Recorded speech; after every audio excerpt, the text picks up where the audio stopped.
नमस्कार, आप देख रहे हैं डीडी न्यूज का ये विशेष बुलेटिन। मैं हूं आपके साथ भावना नैयर और मेरे साथ है मेरी सहयोगी दीपाली, जो आप तक सांकेतिक भाषा में खबरें प्रस्तुत करेंगे। शुरुआत सुबह की सुर्खियों के साथ। आज का दिन भारतीय लोकतंत्र के इतिहास में बेहद महत्वपूर्ण। प्रधानमंत्री नरेंद्र मोदी बने लगातार सबसे लंबे समय तक देश का नेतृत्व करने वाले प्रधानमंत्री। पंडित जवाहरलाल नेहरू को छोड़ा पीछे।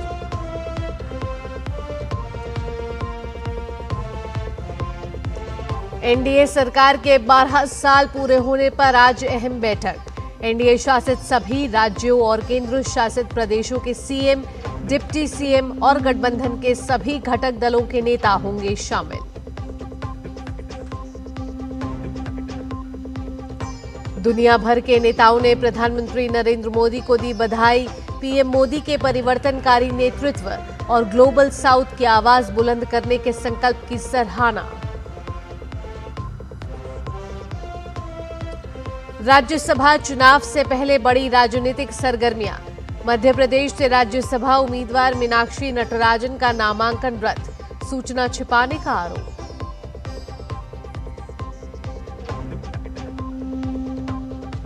और अंतर्राष्ट्रीय खबरों में हॉर्मुज में ईरान की ओर से अमेरिकी हेलीकॉप्टर गिराए जाने के बाद अमेरिका की जवाबी कार्रवाई। ईरान के एयर डिफेंस और रडार सिस्टम को बनाया निशाना।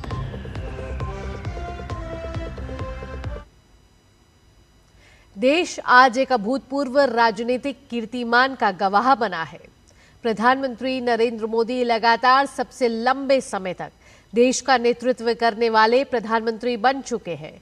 पीएम मोदी ने देश के पहले प्रधानमंत्री पंडित जवाहरलाल नेहरू के दशकों पुराने रिकॉर्ड को पीछे छोड़ दिया है। इस ऐतिहासिक शिखर तक पहुंचने का उनका ये सफर तब शुरू हुआ जब साल 2014 के आम चुनाव में एक अभूतपूर्व और शानदार जीत के साथ 26 मई 2014 को उन्होंने पहली बार देश के प्रधानमंत्री पद की शपथ ली।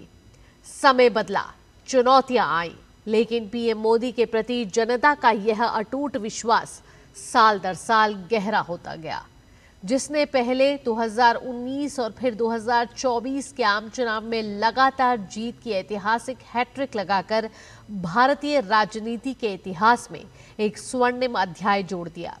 पीएम मोदी ने राष्ट्र प्रथम के संकल्प के साथ सबका साथ, सबका विकास और सबका विश्वास की भावना के साथ जन कल्याण में कोई कोर कसर नहीं छोड़ी।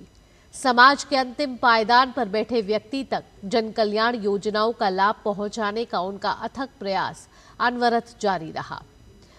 वैसे उनका यह प्रयास तब से जारी है जब 2001 में उन्होंने गुजरात के मुख्यमंत्री के रूप में राज्य की कमान संभाली थी। उन्होंने सुशासन और विकास की नई परिभाषा लिखी। उसे गुजरात मॉडल के तौर पर जाना गया, जिसने न केवल उद्योगों को आकर्षित किया बल्कि बुनियादी ढांचे और कृषि में भी क्रांतिकारी बदलाव किए। गुजरात विकास का यही सफल मॉडल उनकी राष्ट्रीय लोकप्रियता का आधार बना और 2014 में 3 दशक बाद केंद्र में प्रधानमंत्री नरेंद्र मोदी के नेतृत्व में पहली बार पूर्ण बहुमत की सरकार बनी। खास बात यह है कि देश में पहली बार एक स्थिर और निर्णायक सरकार का नेतृत्व ऐसे व्यक्ति ने किया है जो नेहरू गांधी परिवार से नहीं है और उनकी राजनीतिक जड़ें भी कांग्रेस से दूर दूर तक जुड़ी हुई नहीं है।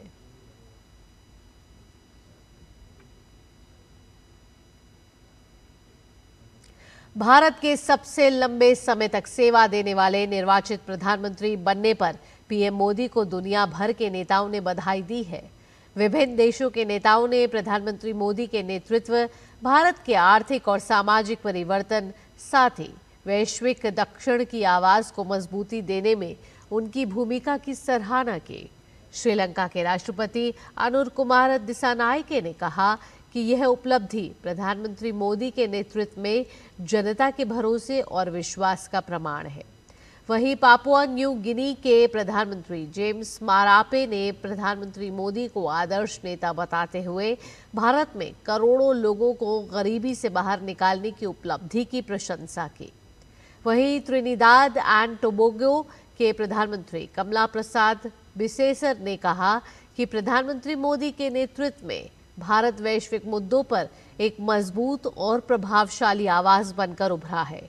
उन्होंने भारत की विदेश नीति, आर्थिक विकास, बुनियादी ढांचे और सामाजिक प्रगति में हुई उल्लेखनीय उपलब्धियों की भी सराहना की।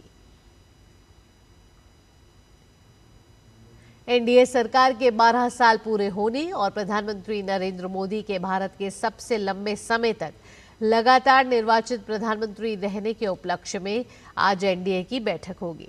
सत्तारूढ़ एनडीए के सभी घटक दलों के साथ साथ प्रधानमंत्री मोदी सहित भाजपा का शीर्ष नेतृत्व भी इस महत्वपूर्ण बैठक में होगा। दिल्ली के भारत मंडपम में होने वाली एनडीए की बैठक में एनडीए शासित सभी 22 राज्यों और केंद्र शासित प्रदेशों के मुख्यमंत्री और उप मुख्यमंत्री के साथ ही गठबंधन के सभी घटक दलों के नेता शामिल होंगे।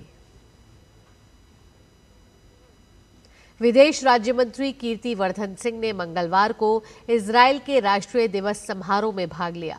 इस अवसर पर उन्होंने इजरायल की सरकार और वहां के नागरिकों को शुभकामनाएं दी।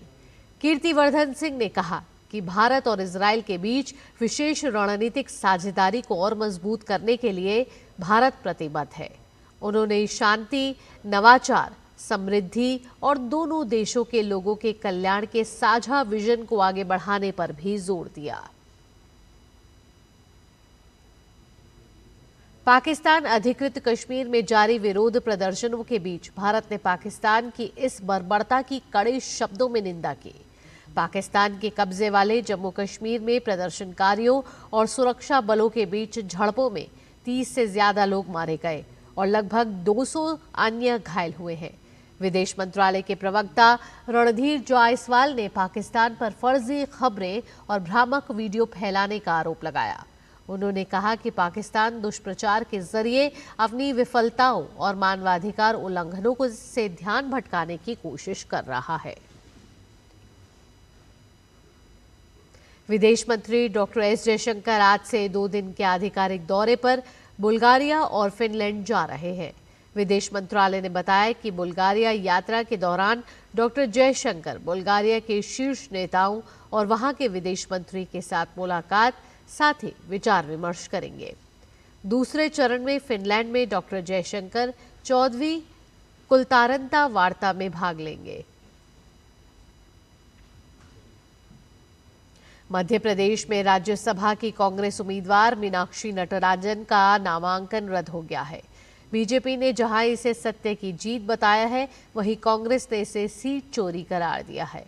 दरअसल मीनाक्षी नटराजन के नामांकन के खिलाफ मध्य प्रदेश में बीजेपी ने निर्वाचन अधिकारी के सामने आपत्ति दर्ज कराई थी। बीजेपी का आरोप था कि नटराजन ने एक कानूनी मामले के बारे में नामांकन दस्तावेजों में जानकारी नहीं दी थी, जिसके बाद दस्तावेजों की जांच की गई और पाया गया कि मीनाक्षी नटराजन ने अपने शपथ पत्र में पूरी जानकारी नहीं दी है। इसे लेकर मध्य प्रदेश के मुख्यमंत्री डॉक्टर मोहन यादव ने कहा कि इस पूरे मामले पर कांग्रेस को आत्ममंथन करना चाहिए। शांति की कोशिशों के बीच अमेरिका ने ईरान पर ताजा हमले किए हैं, जिससे तनाव कम होने की बजाय अब बढ़ता नजर आ रहा है। ईरानी मीडिया की रिपोर्ट के अनुसार स्ट्रेट ऑफ हॉर्मुज में एक द्वीप पर हमला किया गया है, जिसमें ईरान के एयर डिफेंस और रडार सिस्टम को निशाना बनाया गया।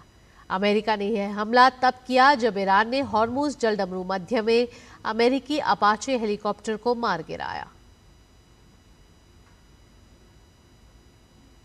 वहीं ईरान के विदेश मंत्री अब्बास अराक्ची ने एक्स पर पोस्ट में अमेरिका को चेतावनी देते हुए कहा, यदि आप सुरक्षित रहना चाहते हैं तो हमारे क्षेत्र को छोड़ दें, और यह शपथ ली कि ईरान किसी भी हमले या धमकी का जवाब देगा। यह संदेश अमेरिका द्वारा ईरान पर किए गए हमलों के बाद आया है। इसी के साथ इस विशेष बुलेटिन में इतना ही। मुझे और मेरी सहयोगी दीपाली के साथ टीम को दीजिए अनुमति। नमस्कार।